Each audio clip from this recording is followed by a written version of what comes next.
성도들의 삶 가운데 충만하기를 간절히 축원합니다.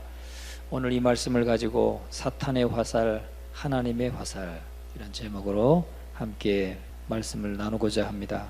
요즘의 아이들은 다 장난감 총이죠. 또 막 총알이 막 날아가는 그 비비탄 또 총을 이렇게 장난감으로 사용하고 있습니다. 근데 우리 어릴 때는 그런 게 어디 있습니까? 그저 칼, 화살, 나무 막대기를 긴 거 깎아가지고 검을 만들고 맨날 묘등에 가서 아이들하고 충무공 이순신 놀이를 하면서 그렇게 지냈던 것이 어린 시절입니다. 그런데 그때도 우리가 대나무로 활을 만들고 또 그 이름은 잊어버렸는데 당나무 3대 이렇게 만들고 나면 껍질 벗기고 나면 안에 딱딱해지는 나무가 있어요. 그거 가지고 가벼운데 거기에다가 못을 잘라가지고 화살을 만들고, 그래서 칼과 화살 이런 걸로 우리가 놀았던 기억이 납니다. 여러분, 오늘 이 본문의 말씀에 보면 화살에 대한 얘기가 나옵니다. 오늘 12절 13절 같이 한번 읽어봅니다. 활을 당겨 나를 화살의 관역으로 삼으시며 화살통의 화살들로 내 허리를 맞추셨도다. 누가요? 하나님이 당신의 백성을 향해서 활을 당겨 나를 화살의 관역으로 삼으시고, 하나님이 당신의 백성을 화살을 관역으로 삼으시고 또 화살통의 화살들로 내 허리를 맞추셨도다. 참 이해가 됩니까? 여러분, 이해가 됩니까? 어떻게 하나님의 교회, 하나님의 백성들, 이 이스라엘 백성들은 선민이고 하나님이 택하신 백성인데, 이 택하신 백성을 어떻게 하나님이 관역을 삼으시고 화살을 당기시고 그리고 또 화살로 내 허리를 맞추셨도다, 그렇게 말씀하고 있습니다. 음부의 권세가 이기지 못하리라 하신 하나님의 교회, 하나님의 백성, 그들을 향해서 하나님이 화살을 쏘신다 라고 말씀하고 있어요. 이거 참 이해하기 힘든 것이죠. 우리는 생각할 때 아무리 환난이 오고 아무리 우리가 위기에 처했다 할지라도 우리가 기도하면 하나님이 도우시고, 우리가 기도하면 하나님께서 우리를 보호해 주시고 지키시는 걸로 우리가 알고 있는데, 아니 어떻게 하나님이 당신의 백성을 이렇게 화살로 관역을 삼으시고 화살통의 화살들로 그저 쏘아서 허리를 맞추시는가? 여러분, 납득이 잘 되지 않는 말씀인 것입니다. 그러나 성경에는 그런 말씀이 많이 나오고 있어요. 짠맛을 잃은 소금이 만일 그 맛을 잃으면 길가에 버려져서 사람들에게 밟힐 뿐이다. 하나님의 백성이, 하나님의 교회가 짠맛을 잃어버리고 그 본분을 잃어버리고 사람들에게 밟히게 되는 그런 삶을 책망하고 있습니다. 그러면 그것은 바로 하나님의 진노의 화살을 그들에게 쏘신다는 거예요. 하나님의 진노의 화살을 쏘기 때문에 그들이 세상 가운데 짓밟히고 조롱당하고 하나님의 영광을 가리게 된다는 것이죠. 여러분, 바로 오늘날 이 시대에 우리 교회가, 한국의 교회가, 많은 교회들이 이렇게 하나님의 진노의 화살을 저는 맞고 있다고 저는 생각합니다. 어느 교회는 아니고 어느 교회는 기고, 이게 아니라 우리 모든 교회들이 사실은 세상에 지탄을 받고 있습니다. 조롱당하고 있습니다. 거기에는 우리가 짠맛을 잃어버리고 교회가 하나님의 교회로서 거룩함을 잃어버리고 짠맛을 잃어버렸기 때문에 사람들에게 밟히고 그렇게 조롱당한다는 것이죠. 성지순례를 가보면은 참 보고 오는 게 사실은 돌무득입니다. 돌무득이만 잔뜩 보고 와요. 제가 이 말씀을 간단히 부분적으로 전에 한번 전했던 적이 있습니다. 오늘도 이 말씀과 좀 연관이 있기 때문에 다시 한번 다루는데, 이렇게 돌무득이만 보고 온단 말이죠. 그럼 그 교회들은 다 어디로 갔나? 그 교회들은 폭력과 박해 앞에 그 교회들은 다 어디로 갔나? 지하로 숨었을 수도 있어요. 그러나 숨어있는 지하교회는 정말 몇 안 되고 나머지는 다 이교도가 되었습니다. 북한에 남아있는 지하교인들 있어요. 물론 지금도 순수하게 하나님 앞에 그냥 지하에서 이렇게 그저 아이들이 망을 보면서 그렇게 예배를 드리는 그런 지하교인들이 북한에도 있습니다. 그러나 그 사람들이 몇 사람 되겠어요? 다 교회가 무너지고 몇 안 됩니다. 그런데 바로 이 한국교회가 그런 위기 속에 있다 하는 것입니다. 한국교회가. 그런데 본문에 나오는 예레미야는 눈물의 선지자죠. 눈물의 선지자라고 별명이 붙어 있습니다. 얼마나 그 백성을 향해서 하나님의 말씀을 선포하고 우상에게서 돌이켜서 회개하고 돌아오라 그렇게 외쳐도 우상을 버리지 않고 우상을 섬기고 쫓아가고 있는 그들을 바라보면서 눈물로 기도했던 선지자가 바로 예레미야입니다. 그런데 오늘 이 본문의 말씀에 보면 하나님의 진노가 이스라엘 백성들에게 임한 것을 볼 수 있어요. 하나님의 인내, 하나님의 그 기다리심, 인내가 이제는 닫히고 그 당신의 백성들에게 하나님께서 화살을 쏘고 계시는 하나님의 모습이 나오고 있어요. 심판하시는 하나님, 두려운 하나님. 이 예루살렘이 바벨론에 의해서 이렇게 멸망함으로 인해 가지고 그들은 얼마나 이스라엘 수도요 하나님의 도성이라고 하는 그 예루살렘 성이 완전히 함락되어서 돌 하나도 돌 위에 남지 아니하고 다 무너져서 그들은 정말 처참한 사람들이 되었어요. 비참하고 처참하고 온 성읍이 다 불타고 성전 기명들, 왕궁의 보화들 다 약탈당하고 또 바벨론 군대에 의해서 짓밟히고 자기 자녀들을 너무 먹을 게 없어가지고 자녀들을 막 죽은 아이들을 삶아 먹고 그게 성경에 나옵니다. 북한에만 일어난 게 아니에요. 고난의 행군 시절에 그렇게 막 인육을 먹었다 하더라고요. 그 죽은 아이를 그냥 삶아서 먹었다고 그러잖아요. 북한 사람들도. 그게 북한 사람만 그런 게 아니에요. 예루살렘의 유다 백성도 그렇게 했어요. 유다 백성 하나님의 진노의 화살을 받고 결국은 그런 피폐함에 놓이게 되고 점령군들이 사륙하고 약탈하고 방어하고 급탈하고 치욕과 절망만이 남아 있었다고 말하고 있습니다. 여러분, 그게 왜 그렇습니까? 하나님의 무수한 경고에도 불구하고 또 선자들의 그 경고에도 불구하고 돌이키지 않고 우상을 섬기고 하나님의 법을 떠났던 유다 백성들, 그들이 향하신 하나님의 진노의 심판이 임하였기 때문에 그랬던 것입니다. 우리가 예루살렘 함락의 양상을 우리가 한번 볼 수 있어요. 1장을 보면요, 1장에 나옵니다. 1장 1절 같이 한번 읽어봅니다. 1장 1절 슬프다 이 성이여 전에는 사람들이 많더니 이제는 어찌 그리 적막하게 앉았는고 전에는 열국 중에 크던 자가 이제는 과부같이 되었고 전에는 열방 중에 공주였던 자가 이제는 강제노동을 하는 자가 되었도다. 여러분, 이게 나라가 망하고 이제는 점령당하면서 열국 중에 크던 자가 이제는 과부가 되었고 열방 중에 공주였던 자, 열방 중에 공주면은 오늘날로 말하면 트럼프의 딸처럼 세상 어디 가도 대접받고 뭐 그런 사람 아니겠어요? 열방 중에 공주였던 자가 이제는 강제 노동을 하는 자가 되었도다. 끌려나가서 강제 노동해. 한 번도 해보지 않은 삽자루 들고 꽃갱이 들고 삼태기 들고 그런 사람이 되었다. 그래요. 5절도 한번 보세요. 5절 같이 한번 읽어봅니다. 그의 대적들이 머리가 되고 그의 원수의 형통함 그의 죄가 많음으로 여호와께서 그를 곤고하게 하셨습니다. 어린 자녀들이 대적에게 사로잡혔도다. 어린 자녀들이 대적들에게 사로잡혀갔어요. 인질로 잡혀갔다는 거죠. 얼마나 아픈 사연입니까? 7절 읽어봅니다. 예루살렘이 환난과 유리하는 고통을 당하는 날에 옛날의 모든 즐거움을 기억하였으며 그의 백성이 대적의 손에 넘어졌으나 그를 돕는 자가 없었고 대적들은 그의 멸망을 비웃는도다. 여러분, 우리가 넘어졌을 때 누가 좀 도와주면 얼마나 감사해요. 내가 누구한테 막 얻어맞고 있어요.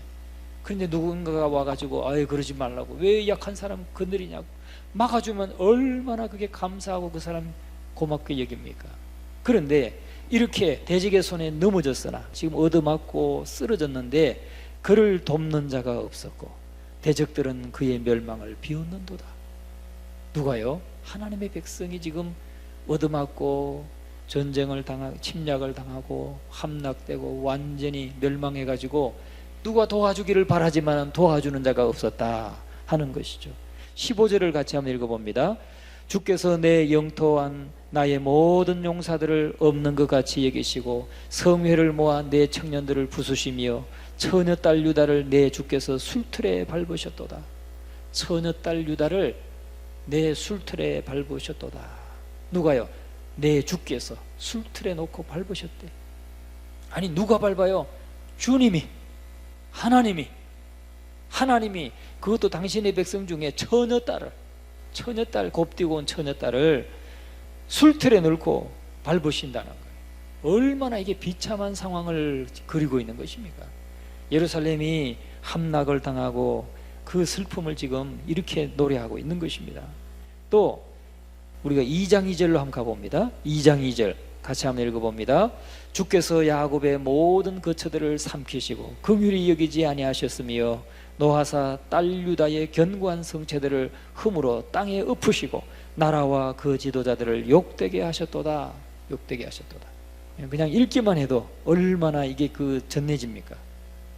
정말 그 비참함, 이 슬픔, 고통과 슬픔이 느껴지지 않습니까? 야곱의 모든 거처들을 주님께서 삼키시고 주님께서 긍휼히 여기지 아니하셨다.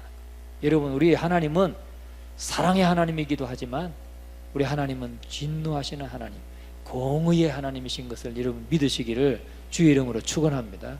우리가 하나님 앞에, 우리는 언제나 우리 삶을 다스리시는 주권자 하나님 앞에서 우리가 살아가는 것입니다.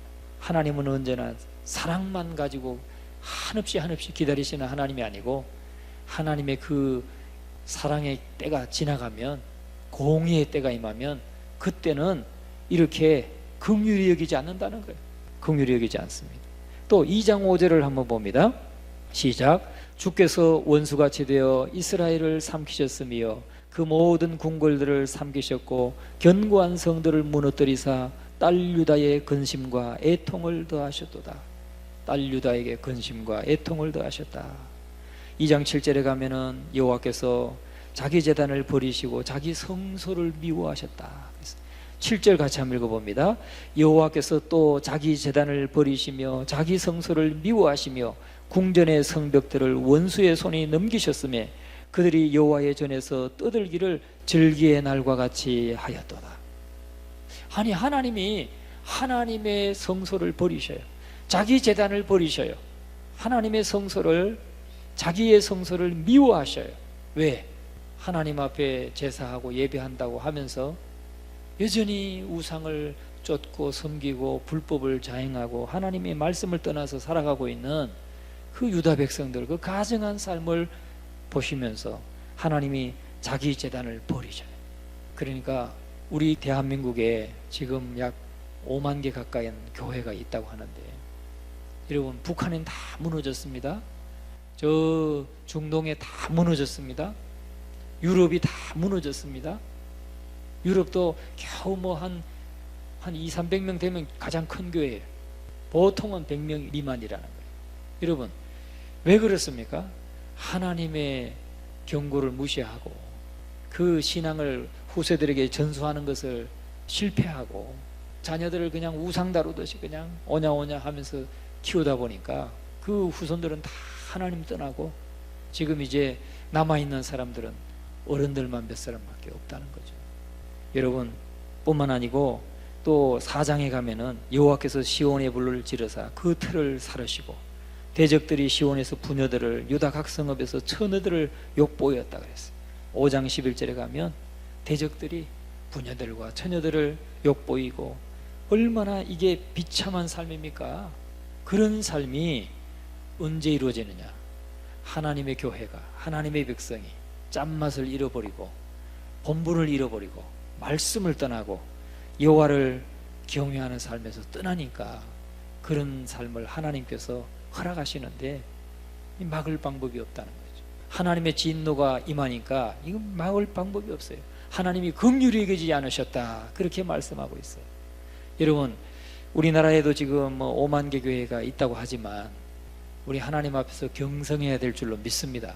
결국은 하나님의 교회가 깨어서 기도하면서 우리가 말씀을 떠나지 아니하고 말씀에 바로 설 때에, 말씀대로 우리가 살아갈 때에 거기에 소망이 있는 줄로 믿습니다. 우리 자녀들을 위해서도 기도해야 되고 나라를 위해서도 기도해야 되고 정말 깨어 있어야 되는 것이죠. 결국은 하나님은 없다, 하나님은 없다 하는 이런 사상을 가지고 사람들을 미혹하고 현혹하는 사람들의 꾀임에 넘어가서는 안 된다는 거예요.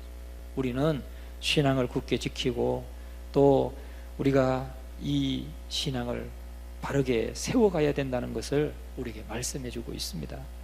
여러분, 지금이 바로 그런 위기가 아닌가. 하나님의 심판의 때 가까이 있는 게 아닌가. 우리가 하나님께서 지금 활시위를 당기시고 시위를 딱 당겨서 지금 놓기 직전에 대한민국이 아닌가, 이런 생각을 하게 됩니다. 여러분, 우리는 정말 깨어서 이 나라가 하나님을 경외하는 나라, 이 나라가 하나님만을 구주로 주권자로 섬기고 정말 이 나라가 하나님을 섬기고 복음을 자유롭게 증거하는 나라가 될 수 있도록 우리는 날마다 깨어 기도해야 될 줄로 믿습니다. 여러분, 오늘 이 말씀을 통해서 정말 그 사실을 다시 한번, 그 위기를 깨닫고 우리가 하나님 앞에 이 하나님의 진노의 심판이 막 임하기 직전이라는 이런 그 위기의식을 가지고 우리가 하나님 앞에 늘 깨어 기도해야 될 줄로 믿습니다. 자, 그러면 하나님만 화살을 쏘는 것이 아닙니다. 사탄도 우리를 향해서 화살을 쏜다는 거예요. 사탄도 우리를 향해서 화살을 쏘는데, 하나님의 영에 의해서 일어나는 것은 회개의 역사가 일어나죠. 하나님이 화살을 쏘시면 하나님의 말씀의 화살을 쏘시고 하나님이 진노의 화살을 쏘시고 하면 하나님의 백성들을 완전히 멸망시키기 위해서 지금 하나님이 이렇게 하는 게 아니라는 거죠. 하나님은 진노하시지만 당신의 백성은 다시금 회복시키시기를 원하신다는 것, 우리가 이것을 기억해야 될 줄로 믿습니다. 그저 하나님의 이 진노의 심판을 받고 화살을 받고 고통과 슬픔 중에 놓인다 할지라도, 여러분, 그것은 하나님의 목적은 우리를 회개하게 하기 위해서, 회개하고 다시금 하나님의 그 복을 누리게 하기 위해서 하나님이 주시는 거지만, 사탄은 우리에게 죄책감에 시달리게 만들려고 화살을 쏜다는 거예요. 그래서 사탄이 쏘는 첫 번째 화살이 뭐냐? 죄책감을 갖게 하는 거예요. 죄책감. 그러나 여러분, 예수 믿는 사람은, 주님을 구주로 모신 사람은 이 죄책감에서 다 노임받은 것을 믿으시기를 바랍니다. 사단이 계속해서 우리를 넘어뜨리지 못합니다. 왜? 예수 그리스도의 보혈로 우리의 모든 죄는 다 씻음받았고, 또 그리스도의 그 의의 보자기로 우리를 하나님이 씌우셔서 우리를 의롭다 말씀하셨기 때문에 우리는 더 이상 그 죄책감에 시달릴 필요가 없다는 것입니다. 여러분, 우리가 주님 안에서 이 확신을 가지고 어떤 경우에도 낙심하거나 또 절망하거나 소망을 잃어버리는 일이 없기를 주님의 이름으로 축원합니다. 사탄의 화살 두 번째는 뭐냐? 저와 여러분이 하나님께 죄인으로 낙인 찍혔다고 속이는 겁니다. 죄인으로 낙인 찍혔다고 속이는 거예요. 하나님은 너처럼 엄청난 죄를 지은 사람을 구원해 주실 수가 없어. 너는 더 이상 소망이 없고, 너는 회개해도 소망이 없고, 너는 가망이 없어.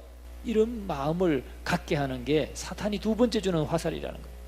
우린 때때로 그럴 때가 있지 않습니까? 사탄은 말이죠, 야, 너 이제 설교를 들어도 감동이 없잖아. 너 이제 설교에 대한 감동도 사라졌고, 설교를 듣고 감동받았다 하더라도 그건 잠시뿐이잖아. 넌 가망이 없어. 이렇게 우리에게 절망하게 만든다는 거죠. 너는 또 죄를 지을 거고, 그러니까 할 수 없어. 너는 어쩔 수 없어. 이렇게 우리로 하여금 스스로 포기하게 만들고, 이렇게 죄인으로 낙인 찍혔다는 생각을 갖게 함으로써 우리를 하나님으로부터 떨어지게 하려고 하는 것이죠. 여러분, 그런 것에 속지 마시기를 주의 이름으로 축원합니다. 더 말씀을 사모하시고 더 기도하시고, 그러면서 하나님의 그 은혜의 자리로 나갈 수 있기를 간절히 축원합니다. 사탄이 쏘는 세 번째 화살은 뭐냐면, 회개하기엔 너무 늦었다고 우리를 속삭이는 거예요. 회개하기엔 너무 늦었다. 만약에 네가 조금 일찍 회개하고 하나님께로 돌아갔다면 너는 구원받을 수 있었을 거야. 그러나 이제 너무 늦었어. 너 나이가 지금 몇 살인데, 봐라, 쟤들은 벌써 어려서부터 예수 믿었지만 너는 60이 넘어서 믿었잖아. 이런 식으로 정말 하나님의 용서를 믿지 못하게 만들고 자꾸 우리의 믿음이 흔들리게 만든다는 것입니다. 여러분, 그러나 우리가 기억해야 될 것은, 살아있는 사람 중에 하나님께서 구원하시기에 너무 늦어버린 사람은 아무도 없다는 사실을 여러분 확신하시기를 주의 이름으로 축원합니다. 아무리 늦게 오더라도. 우리가 성경에 보면은 그 예수님께서 십자가에 못 박히실 때 한편 강도는 그 정말 자기 생의 마지막 순간에 주님을 모시고 구원을 받았지 않습니까? 그러니까 우리는 이런 마귀의 유혹에 넘어가지 말아야 될 줄로 믿습니다. 네 번째는 우리가 하나님께 선택받지 못했다고 거짓말을 합니다. 선택받지 못했다. 너는 하나님이 선택한 사람이 아니야. 너는 하나님 나라에 들어갈 수 없으니까. 이런 말로 우리로 하여금 정말 예정에 대한 교리를 의심하게 만들고 그렇게 합니다. 여러분, 하나님은 우리가 예정에 대해서 우리가 바로 알아야 되는데, 예정이라고 하는 것은 하나님은요 누구에게도 말씀하지 않으셨어요. 누구에게?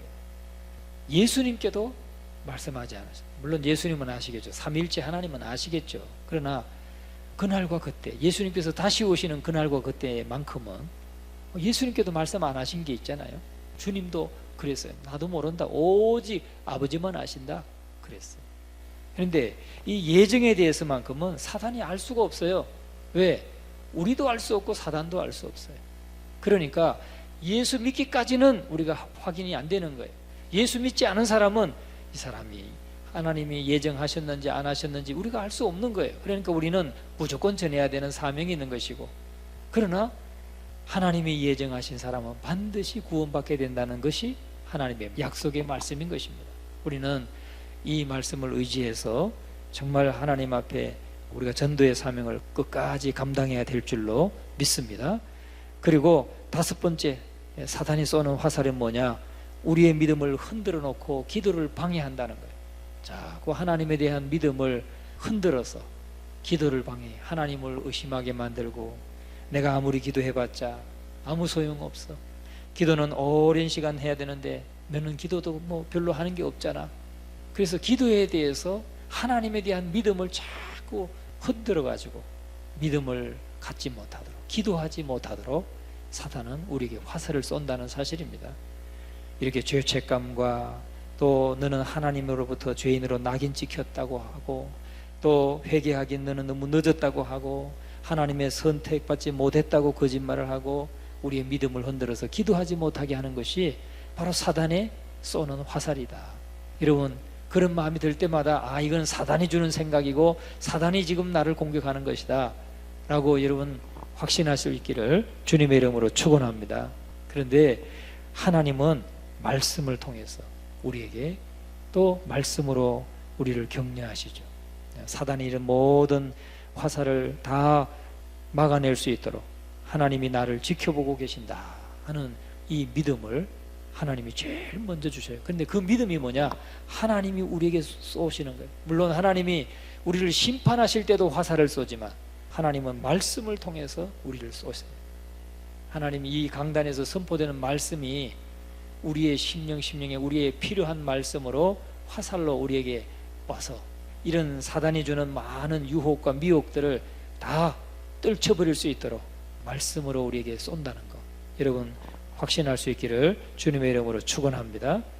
그래서 여러분 주의 말씀을 들을 때마다 마음을 열고 아멘으로 화답해서 그 말씀을 내가 믿어서 내가 영의 양식으로 삼을 때 그것은 사단이 쏘는 그 모든 화살들을 막아낼 수 있는 방패가 되고 또 무찌를 수 있는, 부러뜨릴 수 있는 금이 되고 한다는 사실을 확신하시고 주의 말씀을 더욱 사모하고 말씀 가운데 거하시는 저와 여러분 될 수 있기를 주님의 이름으로 축원합니다.